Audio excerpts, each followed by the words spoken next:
देख रहा है रामपुर में कल क्या हो, क्योंकि वीडियो यहीं तक थोड़ी हुई है, पूरी दुनिया में फैल गई है सोशल मीडिया के जरिए। अच्छा, आपने चुनाव आयोग से शिकायत भी पहले भी की है, अभी तक कोई संज्ञान नहीं लिया गया। नहीं अब लिया। लगता है आपको कोई संज्ञान अब लिया जाएगा? उम्मीद तो करेंगे ना, अपनी बात तो कहेंगे और किससे कहेंगे। संज्ञान लेना उनका काम है, एक्शन लेना उनका काम है, कहना हमारा काम है। मतगणना को पूरी तरीके से रोकने के लिए आपने लिख दिया? हाँ लिख दिया, लेटर लिख दिया, लेटर लिख दिया। आपको उम्मीद है चुनाव अगर मतगणना नहीं रोकी जाती है तो आपका नेक्स्ट स्टेप क्या होगा? वही बता दिया, अभी वही बता दिया आपको। कितनी उम्मीद है सर आपको कि हाँ चुनाव आयोग इस पर एक्शन लेगा और मतगणना रोकेगा? चुनाव आयोग को एक्शन लेना चाहिए। चुनाव आयोग का काम ही यह है कि फिर चुनाव कराने से क्या फायदा। 5% 6% पोलिंग करा के किसी, मैं आपको लिस्ट दिखाऊं, किसी मतदान स्थल पर जो नगर के मतदान है, जो मुस्लिम बहुल क्षेत्र है, कहीं 5 वोट पड़े, कहीं 3 वोट पड़े, कहीं 6 वोट पड़े, कहीं 8 वोट पड़े। आप लोगों ने भी देखा होगा, देखा है ना, देखा है। तो ये चुनाव कहां है? ये तो गुंडागर्दी के जरिए लोगों को वोट के हक से महरूम कर दिया गया। मुर्तजा उच्चतर माध्यमिक विद्यालय और ज्वालानगर के बहुत से बूथों पर वो पोलिंग हुई है जो रामपुर के चुनाव के इतिहास में कभी नहीं हुई। जिला परिषद के मतदान केंद्रों पर, मुर्तजा स्कूल में, कृषि अधिकारी के कार्यालय में जो बूथ है, इन बूथों पर जो वीआईपी एरिया के हैं, सिविल लाइंस के हैं, इतिहास निकाल के देखिए, कभी पोलिंग इतनी नहीं हुई जितनी इस बार बूथ कैप्चरिंग करके वहां हुई है। प्रमाण है कि वो बूथ कैप्चरिंग है। हमने सारी शिकायत की हैं और चुनाव आयोग से ये डिमांड की है कि मतगणना को रोक दिया जाए। निष्पक्ष और भयमुक्त माहौल में यहां दोबारा चुनाव कराया जाए, अर्धसैनिक बलों की, मिलिट्री की निगरानी में, ताकि लोग अपने वोट आजादी के साथ डाल सकें और लोगों पर जिन्होंने जुल्म किया है उनको कटहरे में खड़ा किया जाए, कानून के दायरे में उन पर कार्रवाई की जाए।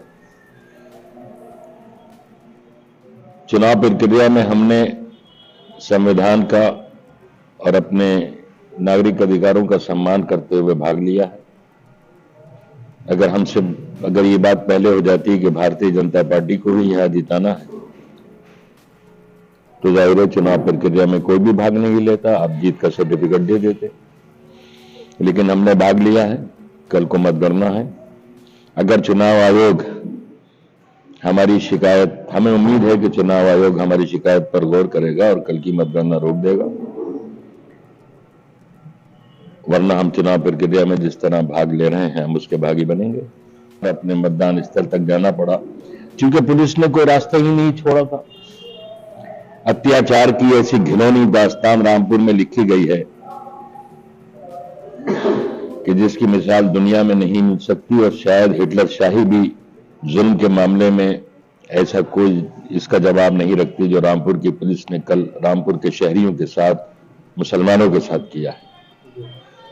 सोशल मीडिया पर वायरल होने के बाद रामपुर के अधिकारी, पुलिस अधिकारी किस तरह अभी तक अपने पदों पर काम कर रहे हैं, हम तो अगर जरा समझते हैं कि जरा सी भी इनके अंदर इंसानियत होती तो इन वीडियोस को देखने के बाद अपनी वर्दियां उतार देते और अपनी कुर्सियां छोड़ देते।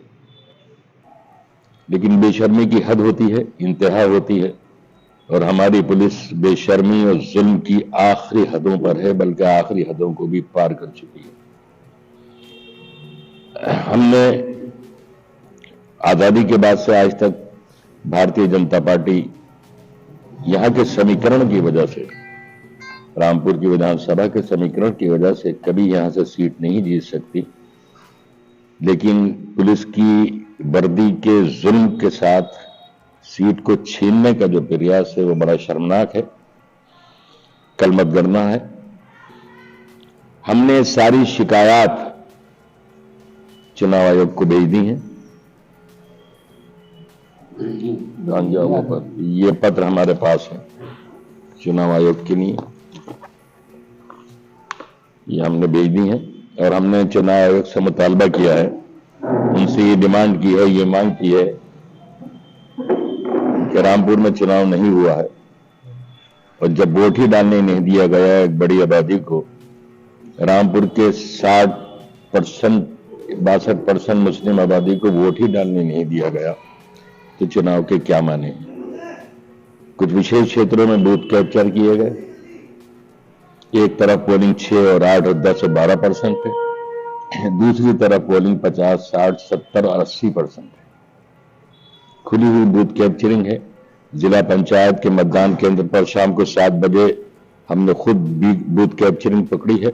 एडीएम शाक्य जी वहां मौजूद थे, मौके पर पकड़ी है। और वोटर लाइन में खड़े हुए एक शख्स से हमने पूछा कहाँ के रहते हो, तो बताया ज्वाला नगर के। ज्वाला नगर में रहते हैं और वो मतदान ज्वाला नगर का नहीं था।